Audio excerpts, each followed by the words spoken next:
In Fayetteville, North Carolina, Donald Trump took questions in an effort to show how great he is at staying on message, at synthesizing language to communicate things of meaning.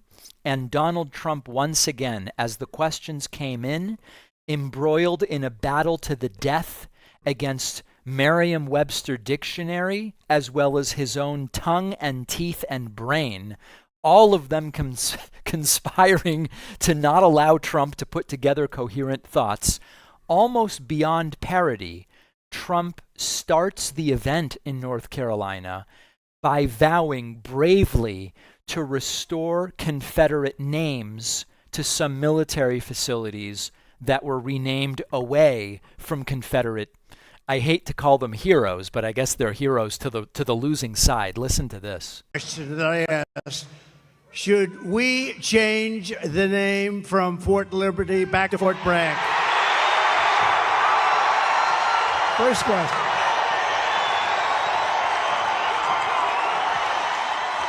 Right? So here's what we do. We get elected. I'm doing it. And we're leading in all the polls. We should get elected, but remember this, they cheat like hell. We got too big to rig. We need too big. You cannot make this stuff up. Trump is bragging about and promising to rename things back to Confederacy era members of the military, and people in the crowd are cheering. They're cheering for it in the crowd. What's worse, that Trump promises it or that the crowd cheers? Also beyond belief, a Vietnam veteran presented Trump with a Purple Heart that the Vietnam vet had received for his service there. Trump famously said that his personal Vietnam was avoiding STDs, and Trump avoided the real Vietnam with a note about his feet. Take a look at this. This to the crowd. He had actually written a letter to you after you'd been shot in Pennsylvania. Dear President Trump, watching you during the Butler rally and you getting back up, both my wife and I gave a sigh of relief as well as a few tears. I would be honored if you would accept this small token that I received as a young Marine in Vietnam. My wife and I both thought it appropriate. God bless you, your family, and the United States of America. Sincerely, Dwight. Dwight, where you at?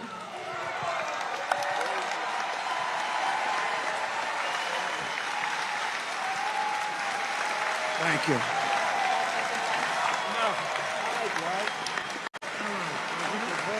Whoa. Looks like a check. It's a check. It's cash. For those of you who may not know, Dwight had given President Trump his Purple Heart. That's right. That's right. I couldn't think anybody more deserving of a Purple Heart. Thank you very much. You took it, you laid down there, you got back up, and the first words out of your mouth was fight, fight, fight. You didn't even have anything to shoot back at. It is shocking to me that anyone would even want to give Trump their Purple Heart. And then the last question Trump takes is from a Space Force veteran who says he was fired for criticizing DEI trainings. Turns out that's not true, but let's listen to what he said. My name is Matt Lohmeyer. I was an Air Force F-15 pilot, and I was a commander in your newly created U.S. Space Force. I am also the first veteran of the Space Force because under the Biden-Harris regime, I was fired from my command and lost my pension for criticizing DEI trainings that were rampant in the military. Those trainings are still dividing our troops, and thank you for saying you would fire those few woke generals who are a big problem. They're gone. I'm going to suggest that it might, in fact, require ongoing oversight and a persistent, consistent, watchful eye within the Pentagon to ensure this monster never returns to the Defense Department.